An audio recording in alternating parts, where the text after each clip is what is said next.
No work environment is worth that in my mind. Welcome to Watch Mojo, and today we're counting down our picks for the top 20 SNL feuds. I know who I am. People know who I am who know me, and I'm proud to be who I am. For this list, we're looking at disputes between Saturday Night Live cast members, as well as clashes with hosts, writers, staff, and the NBC network. Which side do you take in these feuds? Let us know in the comments. Hey Mojoholics! For a chance to win cash prizes, play our live daily trivia challenges every day at 3 p.m. and 8 p.m. Eastern only at WatchMojo.com/play. Number 20. Al Franken vs. NBC. Making jokes about the president of NBC might not be the smartest move. Franken was one of the original SNL writers, starting with the first season in 1975. At the end of season 5, producer Lorne needed a break and recommended Al take his place. However, Franken ruined his chances by performing a Weekend Update sketch that criticized then NBC president Fred Silverman. But he still gets limousine service. I like to call it a limo for the lame-o. He was not amused and refused to let Franken succeed Michaels. The pair left the show at the end of the season, along with the entire cast and most of the writers. It is still one of the biggest shakeups in SNL history. Number 19. Jim Breuer vs. Adam McKay. It's well known that writers and cast members duke it out to get their sketches on air. But no cast member has been quite as vocal about this challenge as Jim Breuer. In the years since he left SNL, he's spoken profusely about his run-ins with head writer Adam McKay. That name might sound familiar. He co-wrote famous comedies like Anchorman and directed Oscar-nominated films like Don't Look Up. Back in their SNL days, McKay and Breuer frequently butted heads about sketches. I think I may be, and I want to challenge all SNL cast and writers, I may be the last one that threatened violence. In fact, producer Lorne asked Jim to play nice with McKay. When he said he wouldn't, Breuer was promptly let go from the show after only 3 seasons. I went to my reps and went, I don't want to be on that show anymore if he's the main person. Number 18. Nora Dunn vs. Everyone. Nora Dunn was one of a handful of cast members to survive the purge after the 1985-86 season that saw big names like Robert Downey Jr. fired. You know, what else can you do in it? Exactly. In her 5 years with the show, Dunn had many popular characters, like actors on film co-host Ashley and one half of the Sweeney sisters. But in 1990, when comedian Andrew Dice Clay was set to host SNL, Dunn objected to his misogynistic and homophobic comedy style and chose not to appear in the episode. Some of her fellow cast members resented the insinuation that they supported sexism and homophobia by not protesting. And both John Lovitz and Victoria Jackson accused her of backstabbing and not being a team player. At the end of the season, Dunn was not asked to return. Number 17. Julia Sweeney vs. male cast and writers. No one can deny that the SNL seasons starring Adam Sandler, Chris Rock, and David Spade are some of the most iconic and memorable.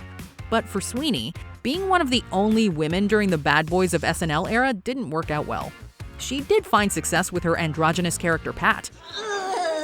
What a wonderful surprise! But other than that, Sweeney was relegated to few line parts and background characters.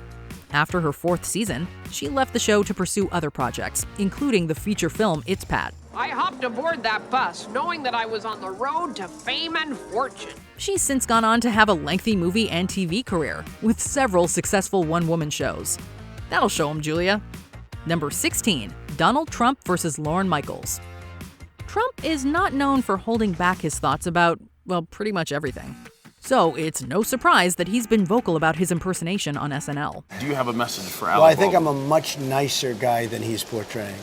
He's portraying somebody who's very mean and nasty, and I'm not mean and nasty. Before and during Trump's presidency, Alec Baldwin played him to much acclaim from everyone except Trump.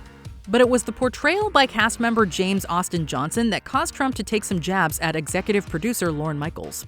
Thank you very much. Is Mike Pence dead yet? After an episode that aired in October 2022, Trump took to Truth Social to post, quote, "LM is angry and exhausted. The show even more so." He also said that ratings were huge when he hosted the show, but are now so low the show should be put out of its misery. Lorne Michaels could not be reached for comment. Number 15, Damon Wayans vs. SNL producers. Who's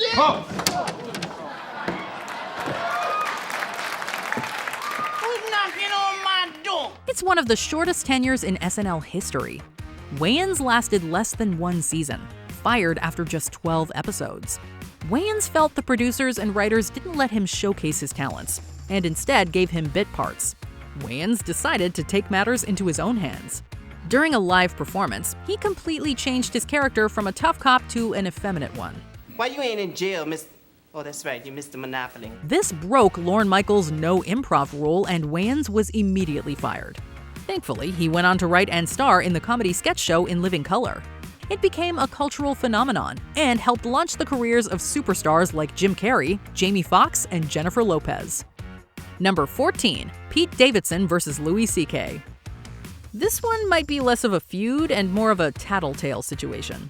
At the end of his first season on SNL, Davidson retreated to his office to celebrate.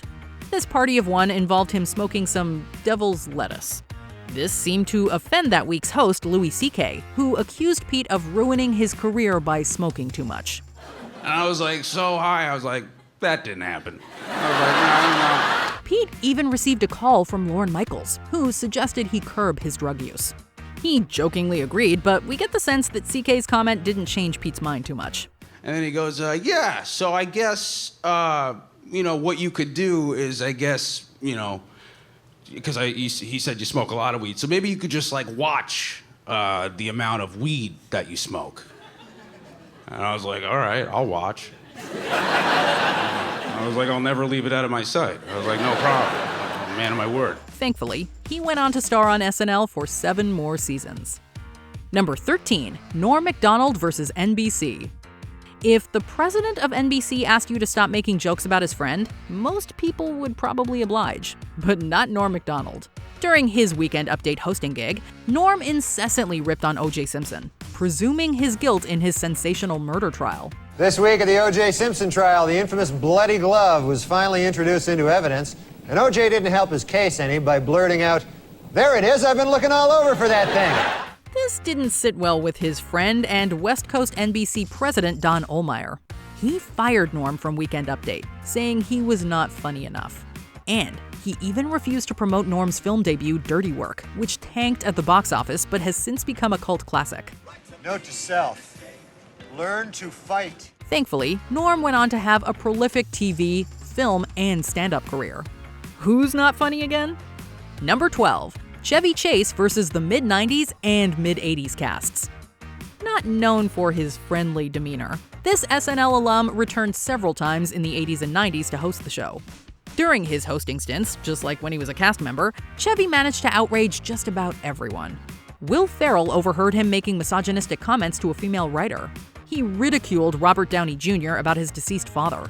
And he made homophobic jokes about Terry Sweeney, SNL's first openly gay star. And these are just the insults we know about. Chase hasn't been asked back to host the show since 1997. I've gotten to a place where it doesn't really matter what people write or say, because it's only an instant of my life. Number 11, Lorne Michaels versus Steven Seagal.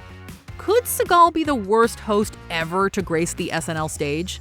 According to some cast members, Lorne Michaels would say an emphatic yes.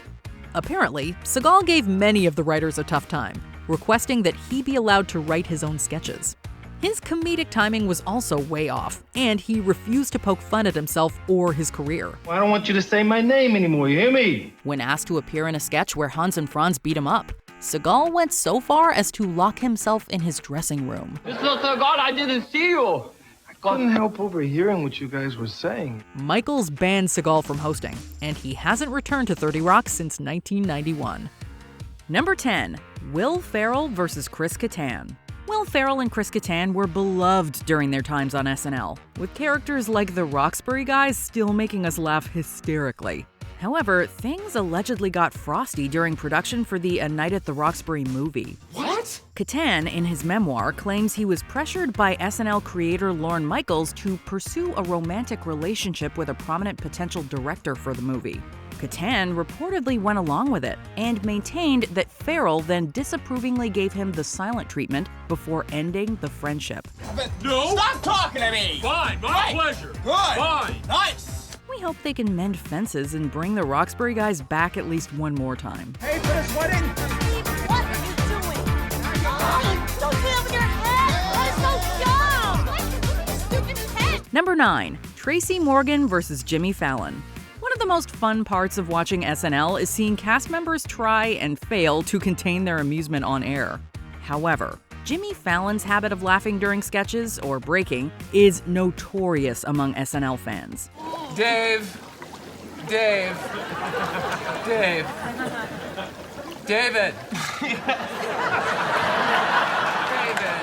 It also reportedly earned him an enemy in his SNL co-star Tracy Morgan. In a 2007 interview, Morgan talked about his dislike for Fallon's cracking up and dropped hints that Fallon only did so for attention. Yeah, for your information, guy.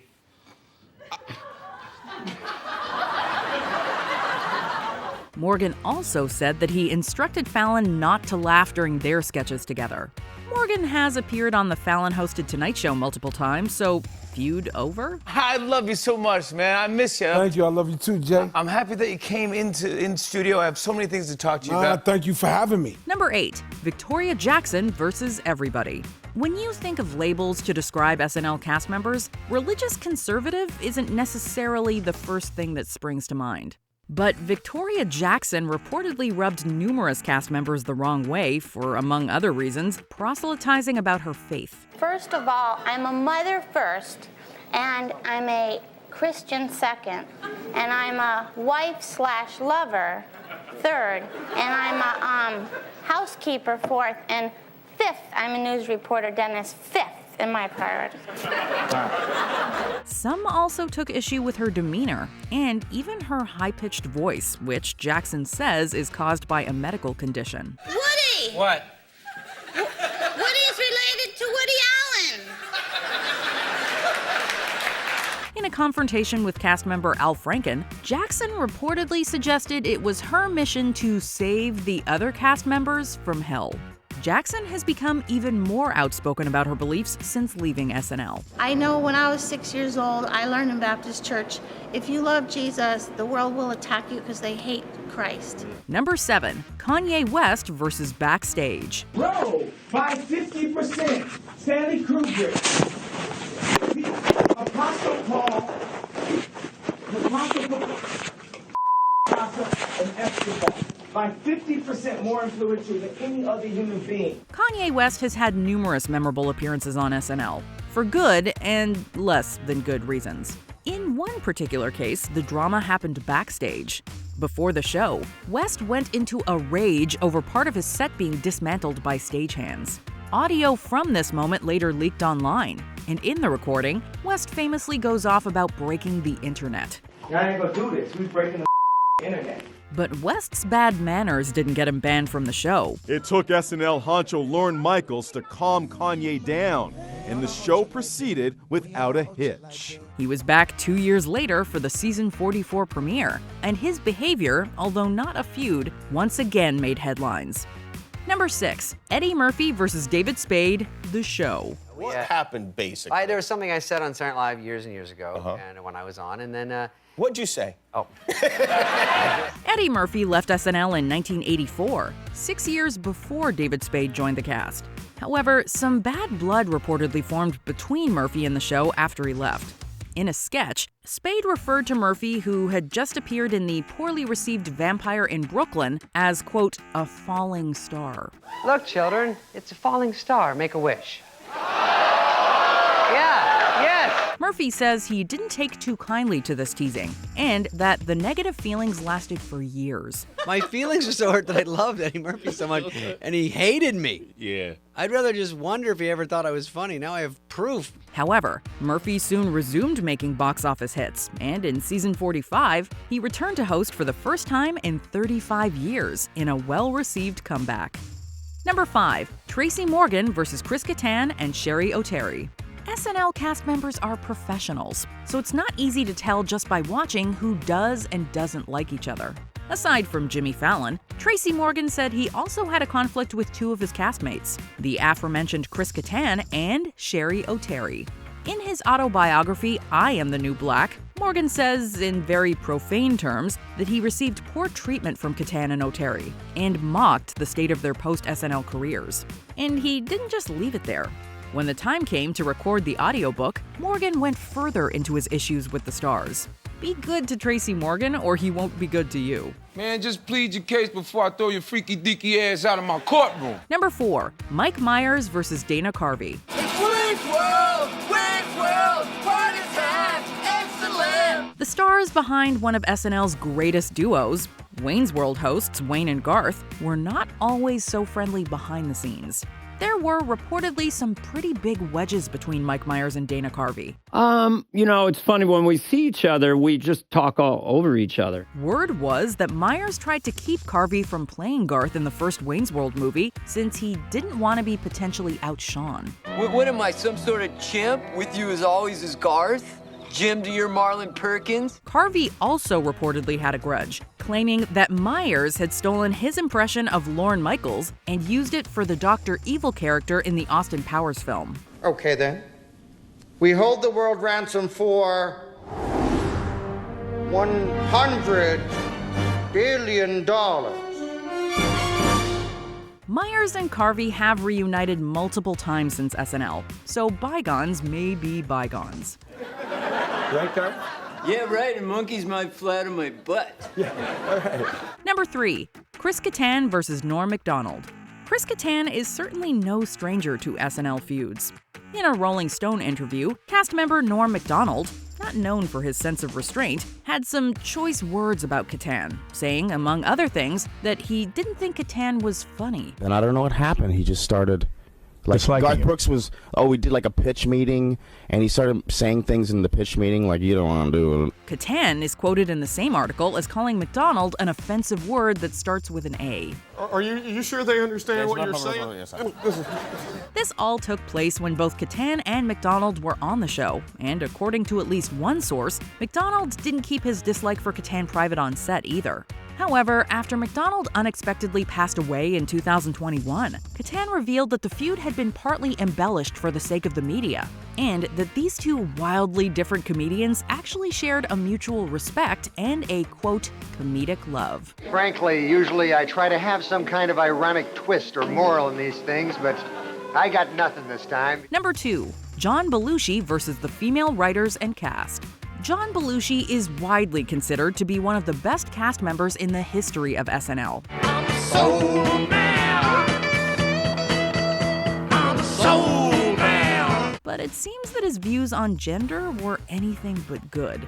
According to fellow cast member Jane Curtin, Belushi and others involved with crafting the show did their best to prevent material from female writers from getting through the draft stage. There were a few people that just out and out believed that women should not have been there. Uh-huh. And they believed that women were not innately funny. Right. And so those were the experiences that I had that were sexist. And Belushi also reportedly claimed on numerous occasions that women were not funny. While a cast member doesn't have to like every idea they're offered, they obviously don't have to take it to an offensive and wrong generalization. He'd rather have more office space. He's probably never seen the Rockettes. He probably never saw Grimm's fairy tales or tried down that mountain. He's got... Before we continue, be sure to subscribe to our channel and ring the bell to get notified about our latest videos. You have the option to be notified for occasional videos or all of them. If you're on your phone, make sure you go into your settings and switch on notifications. Number 1, Chevy Chase versus Bill Murray. There have been plenty of disagreements between SNL cast members, but this one became physical. When Chevy Chase returned to SNL as a host, he wasn't welcomed by all.